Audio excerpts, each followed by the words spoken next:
একটু রিক্যাপ করিয়ে দেই।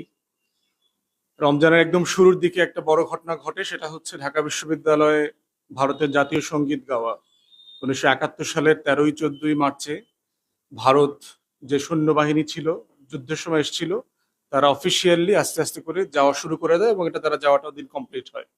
একই মাসে ইন্দিরা গান্ধী বাংলাদেশে এসেছিলেন এবং এই বিষয়ে নেগোশিয়েট করেছেন, কিন্তু বঙ্গবন্ধু এই বিষয়ে রাজি হয়নি। এটা প্রচুর আলোচিত বিষয়, আমরা এটা নিয়ে কথা বলেছি। গণ ইফতার বাংলাদেশে এই সময়টাতে খুব প্রচুর আলোচিত হয়েছে। গণ ইফতারের উপরে হামলা হয়েছে সারা দেশে বিভিন্ন জায়গায়, ক্যাম্পাসে, বিশ্ববিদ্যালয় এবং বাইরে। এর ভিতরে বুয়েটে প্রচুর আন্দোলন হচ্ছে, আপনারা জানেন। ছাত্রলীগের দখলদারিত্বের ব্যাপারে তারা ক্যাম্পাস দখল করতে চায় এবং তাদের পক্ষে সর্বসাকুল্যে 6 জন ছাত্রলীগ নেতাকর্মীকে তারা হাজির করতে পেরেছে বুয়েটে রাজনীতির পক্ষে।